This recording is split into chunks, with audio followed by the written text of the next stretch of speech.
غازی یہ تیرے پر اسرار بندے، یہ غازی یہ تیرے پر اسرار بندے، جنہیں تو نے بخشا ہے ذوق خدائی، دو نیم کی ٹھوکر سے صحرا و دریا، دو نیم کی ٹھوکر سے صحرا و دریا، سمٹ کر پہاڑ ان کی ہیبت سے آئی، تو عالم سے کرتی ہے بے گانا دل کو، تو عالم سے کرتی ہے بے گانا دل کو،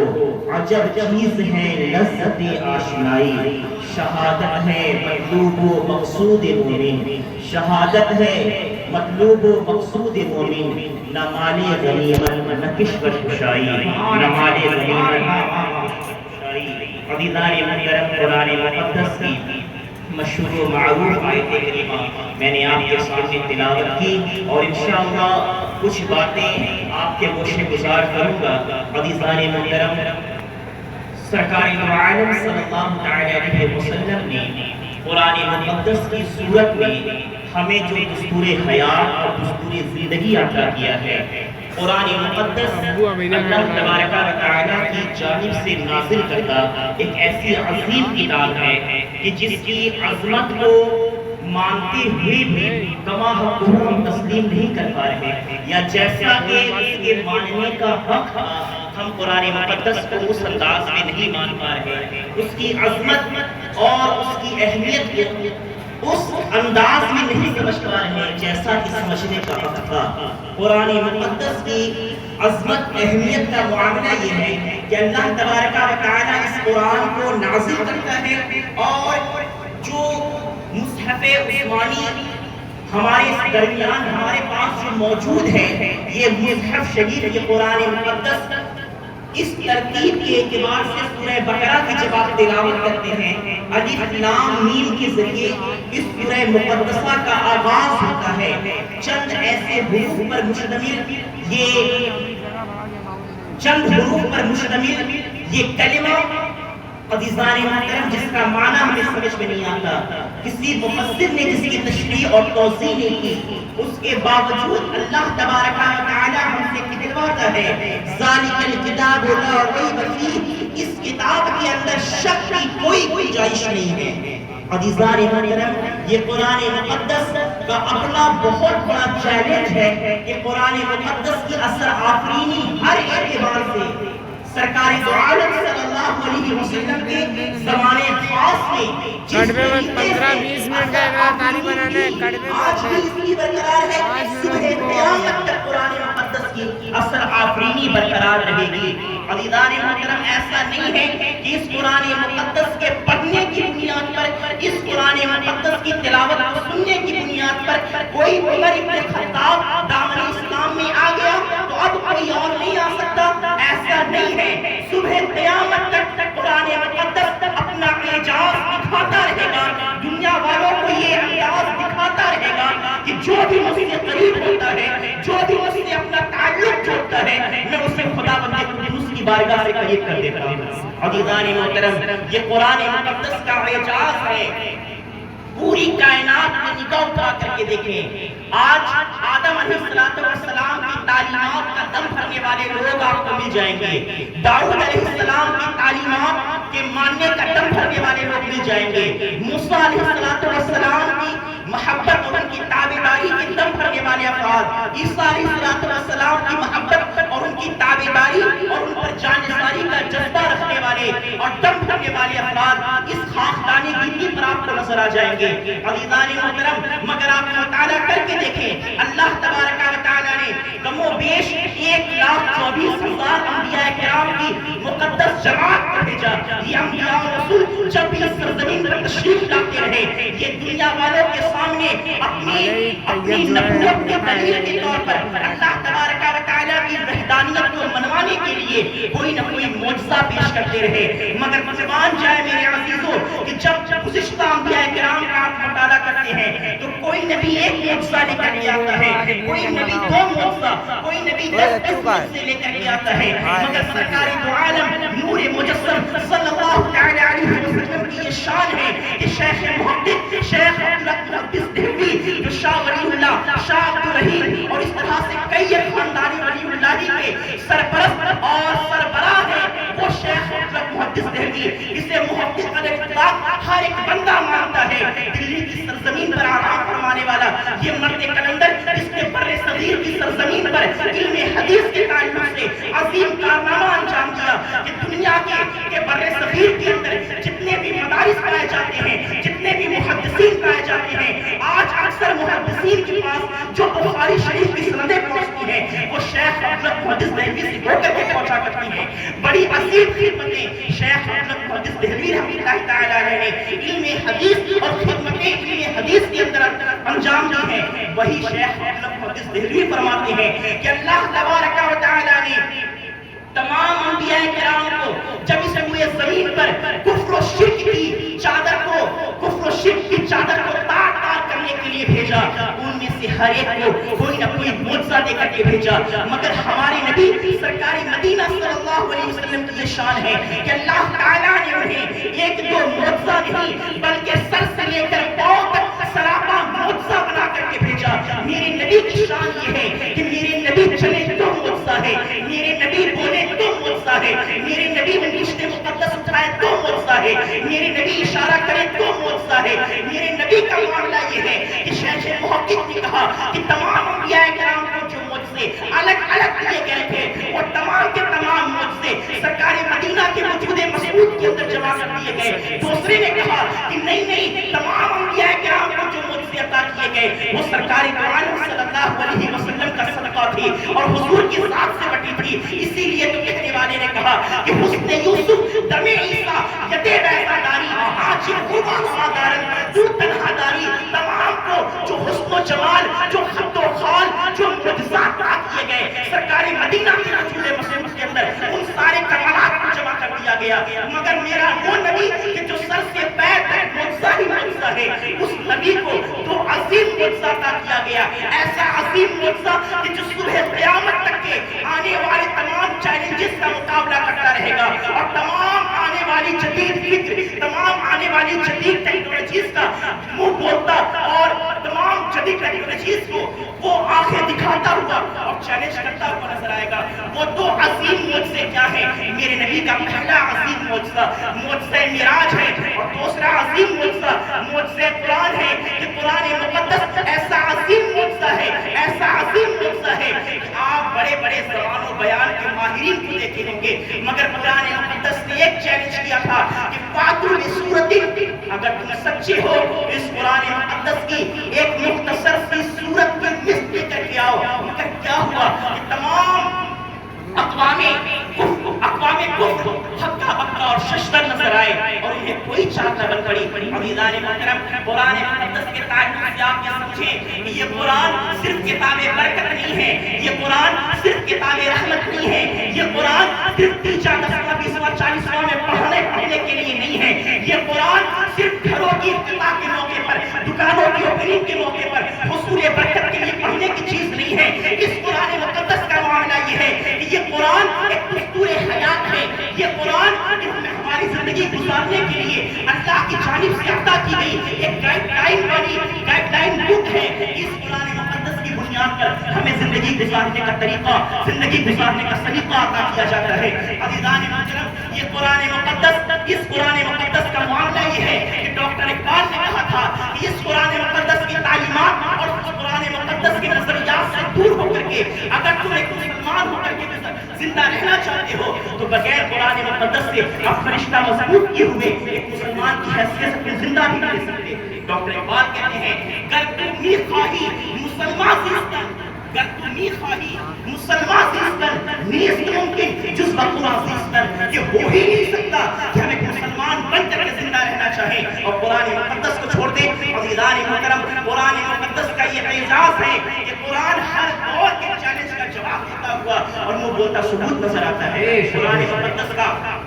قرآن مقدس نے جو یہ چیلنج کیا تھا کہ اگر تم اپنے دعووں میں سچی ہو کہ یہ قرآن کسی جادوگر کا کلام ہے یا یہ قرآن معاذ اللہ کسی جن وغیرہ کے اثر کے ظاہر ہونے کی بنیاد پر محمد کے معاذ اللہ زبان سے نکل رہا ہے، اگر یہ سارے تمہارے نظریات ہیں اور یہ سارے وسوسے تم پھیلا رہے ہو تو اس قرآن مقدس کے 10 صورتوں کی مثل کر کے آؤ۔ کہیں پر کہا گیا 10 آیتوں کی مثل، آخری میں کہا گیا کہ اس قرآن کی ایک چھوٹی صورت کی مثل لے کر کے آؤ۔ مگر میرے عزیزوں قرآن مقدس نے جو یہ چیلنج کیا تھا یہ چیلنج ہوا میں نہیں ہے. آج ہمارا معاملہ یہ ہے کہ اگر ہم چیلنج کریں تو ادھر ادھر بھاگتے پھرتے ہیں, کوئی راستہ نکالتے پھرتے ہیں کہ سامنا نہ کرنا پڑے اور پھر بھی ہم فاتح بن جائیں. مگر قرآن مقدس نے چیلنج کیا ہے تو ہر میدان کے اندر قرآن کا یہ چیلنج اسی انداز میں ایک پہاڑ کی حیثیت سے ثابت قدم رہتا ہوا نظر آتا ہے کہ قرآن مقدس نے اس دور کے اندر چیلنج کیا ہے جو دور فصیح و بنی فصحاء اور بلغاء کا دور ہے, جس دور کے اندر عرب کے بسنے والے جو افراد ہیں کسی علاقے کو اپنی طب پر اپنی ڈاکٹریٹ پر ناز ہے, کسی علاقے کو اپنے کسی ہنر پر ناز ہے, مگر عرب کا وہ ماحول ہے کہ عرب کو اپنے زبان پر ناز ہے, عرب کو اپنے بیان پر ناز ہے. یہی تو وجہ ہے کہ عرب خود کو عربی کہتے ہیں اور اپنے کے علاوہ لوگوں کو عجمی کہا کرتے ہیں. عجمی کے معنی گنگا کے ہوتے ہیں. عزیزان محترم اس دور کے اندر کہ جب لوگوں کو اپنے زبان و بیان پر بڑی بڑی مہارتیں حاصل ہیں, ایسے دور کے اندر کہ جب فصاحت و بلاغت کاپی پین لے کر کے سکھائی نہیں جاتی, ماں کے پیٹ سے بچے پیدا ہوتے ہیں, آب و ہوا کے اندر ایسی فصاحت و بلاغت ہے کہ پیدا ہونے والا بچہ بھی فصیح و بلیغ شاعری کرتا نظر آتا ہے. اگر زبان سے کوئی کلمات نکالے اور بعد میں اسے ترتیب دے کر کے ہزاروں سال کے بعد اس پر تحقیق کی جائے تو پتہ یہ چلتا ہے کہ جتنے بھی فصاحت و بلاغت کے اصول ہونے چاہیے تھے یہ بے ترتیبی اور بے احتیاطی میں نکلا ہوا جملہ فصاحت و بلاغت کا مربع اور مجسمہ نظر آتا ہے. عزیزان محترم ایسے دور کے اندر قرآن مقدس نے چیلنج کیا تھا کہ جب ہر زبان فصاحت و بلاغت سے پر اور لبریز نظر آتی ہے, ایسے دور کے اندر قرآن نے کہا اور عرب کا رسول اور معاملہ معلوم کیا تھا. عرب کے اندر بڑے بڑے فصحاء اور علماء تھے. آپ سب جانتے ہیں کہ جس علاقے کے اندر جس چیز کی مہارت ہوتی ہے, جس چیز میں لوگ ماہر ہوتے ہیں, اسی کے تعلق سے باتیں کیا کرتے ہیں, اسی کے حوالے سے باتیں ہوتی ہیں. تو عرب کا یہ معاملہ تھا کہ 7 بڑے مشہور شعراء تھے اور ان کو یہ اعزاز حاصل تھا کہ ان کے کلام کو خانہ کعبہ کی دیوار پر لٹکنے کا اعزاز حاصل تھا. یہ کمال حاصل تھا کہ ان کے کمال, ان کے اشعار خانہ کعبہ کی دیوار پر لٹکائے جاتے تھے. اور درس نظامی کے اندر علماء کرام کو سقف المؤلفات کے نام سے جو کتاب پڑھائی جاتی ہے, انہی 7 مشہور شعراء کا وہ کلام کا مجموعہ ہے. انہی شعراء میں سے جب ایک شاعر اسلام قبول کرتا ہے اور اسلام کے قبول کرنے کے بعد جب فاروق اعظم رضی اللہ تعالی عنہ سے اس کا سامنا ہوا تو عمر فاروق اعظم رضی اللہ تعالی عنہ نے کہا کہ اے نبی بن نبی, تم تو اسلام قبول کرنے سے پہلے بڑے اچھے شاعر تھے, بڑا اچھا کلام کہتے تھے, بڑی فصاحت و بلاغت تمہارے پاس تھی, اب کیا ہو گیا ہے اسلام قبول کرنے کے بعد تم شعر و شاعری نہیں کرتے, اب کلام نہیں کہتے, تو نبی کہتے ہیں اب بعد القرآن, کیا قرآن کی سورہ آل عمران اور قرآن مقدس کی سورہ نساء کے نازل ہونے کے بعد بھی کسی کے اندر یہ مجال دم صدر ہے کہ وہ ایک حرف شاعری کر سکے, کیونکہ قرآن مقدس ایسا خداوند قدوس کا نازل کردہ کلام ہے کہ جس کے آگے بڑے بڑے لوگوں کی زبانیں گونگی نظر آتی ہے. اور کسی کہنے والے نے بڑے پیارے انداز میں کہا تھا تیرے آگے یوں ہے دبے لچے وہ صحا عرب کے بڑے بڑے, تیرے آگے یوں ہے دبے لچے وہ صحا عرب کے بڑے بڑے, کوئی جانے منہ میں زبان نہیں بلکہ جسم میں جان نہیں. عزیزان محترم قرآن مقدس کا یہ اعجاز ہے کہ اس دور میں جب بڑے بڑے فصیح و بلیغ لوگ رہا کرتے تھے, اس دور کے اندر بھی قرآن کا کسی نے جواب نہیں دیا اور 1400 سال کا عرصہ گزرنے کے بعد آج بھی قرآن مقدس کا جواب اور اس چیلنج کو کوئی قبول نہیں کر سکا. ایسی باتیں ہر دور میں کی گئی ہیں جس کی کوئی اپنی حیثیت نہیں ہے. اس دور میں بھی الفیل ملفیل ولفیل کر کے لوگوں نے جو کچھ الفاظ کو اکٹھا کر کے لا کر جمع کر کے ایسی باتیں کرنا کوئی کمال کی بات نہیں ہے. قرآن کے مطابق, قرآن کے مقابل میں اگر کوئی چیز لے کے آئی جائے تو پھر وہی معنی و مفاہیم کے اندر وسعت, وہی گہرائی گہرائی, وہی تمام خوبیاں بھی اس کے اندر ہونی چاہیے. اور یہ اللہ تبارک و تعالیٰ کے کلام کے علاوہ کسی کلام کے اندر داخل نہیں کرتے. ایک سوال یہ پیدا ہوتا ہے کہ اس دور کے اندر لوگوں نے چیلنج کا جواب نہیں دیا. آج لوگ دیتے قرآن مقدس کے چیلنج کا جواب, آج قرآن مقدس کے چیلنج کا جواب دیتے جب پوری دنیا مسلمانوں کو نصف نابود کرنے کے خواب دیکھ رہی ہے اور اسی خواب خرگوش میں روز اپنی صبح و شام کر رہی ہے. نہ جانے کتنے معصوموں کے ساتھ نہ جانے کتنے لوگوں پر ظلم و ستم کے پہاڑ توڑے جا رہے ہیں. ایسے ماحول کے اندر میرے عزیزوں کوئی اسلام کا مخالف اٹھ جاتا, وہ قرآن مقدس کا جواب دے دیتا, قرآن مقدس کے چیلنج کا جواب دے دیتا. میرے عزیزوں آپ کے مولانا صاحب یہ کیا باتیں کرنے لگے؟ عربی جاننے والے تو مسلمان ہوتے ہیں, عربی پڑھانے والے تو مسلمان ہوتے ہیں, یہ غیروں کے اندر اتنی لیاقت نہیں ہوتی. تو میرے عزیز آپ کے ذہن کو قریب کرنے کے لیے میں کہتا ہوں کہ آپ دنیا کا جائزہ اٹھا کر کے دیکھیں. آج کے اس دور پرفتن کے اندر جب ہر بندہ اپنے آپ کو آگے بڑھا کر کے دوسرے کو پیچھے کرنا چاہتا ہے اور دوسرے کو پیچھے کر کے خود کو آگے بڑھنا چاہتا ہے, اس ریس کے اور دوڑ کے ماحول کے اندر یہود و نصارہ کا معاملہ یہ ہے اس دور میں کہ اس وقت عربی زبان میں جو لوگ اتھارٹی رکھتے ہیں ان میں سے کئی ایک مشہور ایسے لوگ ہیں کہ جو اپنے ایمان کے اعتبار سے مسلمان نہیں ہیں, اپنے عقیدے کے اعتبار سے, مذہب کے اعتبار سے, دین کے اعتبار سے مسلمان نہیں ہے, اسلام سے ان کا کوئی تعلق نہیں ہے. ایسے بہت سارے لوگ. صرف ایک بات آپ سنیں, آپ مدارس دینیہ کے اندر جائیں گے تو یہاں پر عربی کی لغت ہوتی ہے المنجد, عربی کی ڈکشنری ہوتی ہے المنجد. المنجد جو عربی زبان میں الفاظ اس کے معنی بیان کیے گئے, اس عربی ڈکشنری کے مصنف اور لیکھک کو اگر آپ ڈھونڈنا چاہیں تو یہ کوئی مسلمان اسلام کا ماننے چاہنے والا بندہ نظر نہیں آئے گا, بلکہ مشہور عیسائی لوئس معلوم مسیحی نظر آئے گا. عزیزان محترم غور کریں, جو بھی پڑھے لکھے افراد ہیں وہ جانتے ہیں کہ لغت اور ڈکشنری کو ترتیب دینا ہر ایرے گہرے کا کام نہیں ہوتا. لغت وہی ترتیب دیتا ہے جو اس زبان کا ماہر ہوتا ہے. پتہ کیا چلا کہ مسیحی اس دور کے اندر عربی زبان کے بہت بڑے بڑے ماہر ہیں. ارے وہی دے دیتے قرآن مقدس کا جواب, مگر قرآن نے جو چیلنج کیا ہے, قرآن نے اس چیلنج کو قبول کرنے کی اور قرآن کا جواب پیش کرنے کی اسی کے اندر آپ کو ہمت بڑھتی ہے, نصیب قیامت تک ہو سکتی ہے. قرآن مقدس کا یہ اعجاز ہے میرے عزیز. یہ قرآن معجزہ کسے کہتے ہیں؟ انبیاء کرام معجزہ کیوں دکھاتے تھے؟ اپنے ہاتھ پاؤں چمانے کے لیے دکھاتے تھے. انبیاء کرام معجزے کیوں پیش فرماتے تھے؟ کیا معجزے اس لیے پیش کرتے تھے کہ ان کو پھول اور ہار مالے پہنائے جائے؟ انبیاء کرام رسولان اعظام جو معجزے پیش کرتے تھے وہ احقاق کے حق کے لیے کرتے تھے, ابطال باطل کے لیے کرتے تھے. وہ دین اسلام کی ترویج و ارشاد اور حقانیت کو ظاہر کرنے کے لیے پیش کیا کرتے تھے. عزیزان محترم, تمام انبیاء کرام کے جو الگ الگ معجزات ہیں, قرآن مقدس صرف ایک معجزہ نہیں ہے. یہ بات آپ غور کریں, ہم شاید اہمیت نہیں سمجھ پا رہے کہ ہم بازار سے چند روپیے میں ایک کتاب خرید کر کے لے کر آتے ہیں, اس کی کتنی اہمیت, کتنی قدر و قیمت ہے, جسے ہم اپنے ماتھے سے لگاتے ہیں, جسے سینے سے, اپنے ہونٹ سے, آنکھوں سے لگاتے ہیں, جس کو اپنی بہت سے دور بہت اوپر رکھ دیتے ہیں, گرد و غبار میں اٹا ہوا رہتا ہے. یہ قرآن مقدس شاید اس کی اہمیت کو آپ نہیں سمجھ پا رہے میرے عزیز. قرآن مقدس کا معاملہ یہ ہے, قرآن مقدس کی حقانیت, صداقت اور عظمت کا معاملہ یہ ہے کہ قرآن صرف ایک معجزہ نہیں ہے. قرآن سرکار عالم صلی اللہ علیہ وسلم کا صرف ایک معجزہ نہیں ہے, بلکہ قرآن کی ہر آیت عربی میں معجزہ کو بھی کہتے ہیں. آیت جو ہے نا, اسے عربی میں آیت معجزے کو بھی کہا جاتا ہے. پتہ کیا چلا کہ قرآن مقدس کے دامن میں صرف ایک آیت نہیں ہے کہ قرآن کو ایک معجزہ کہا جائے, بلکہ قرآن کے دامن میں تقریباً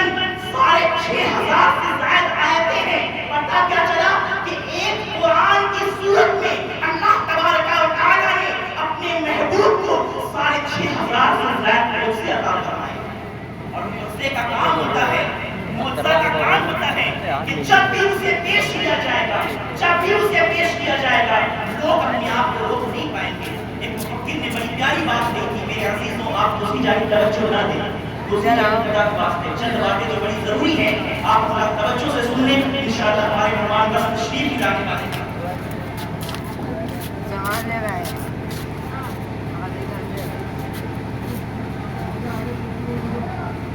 نعرہ تکبیر، نعرہ رسالت، نعرہ رسالت، فیضان اولیاء کرام، نعرہ تکبیر، نعرہ رسالت۔ عزیزان محترم، خدا کی واسطے آپ لوگ نعرہ نہ لگائیں، اتفاق سے سبحان اللہ ماشاءاللہ کہہ رہے ہیں۔ آپ لوگوں کی آپ سے گزارش کرتا ہوں، خدا کے واسطے کبھی بھی ان مقدس کلمات کا مذاق نہ کریں۔ بڑی التماس آپ سے ہے کہ ہم نے ہنستے ہنسانے کے چکر میں، میرے عزیزوں غصہ نہ ہو، ناراض نہ ہو، آپ غور کر کے دیکھ لیجیے رکعت بھائی میں نے اپنی عمر میں بہت دنیا دیکھ لی۔ ہم نے دوستوں کو اور خود کو ہنستے ہنسانے کے چکر میں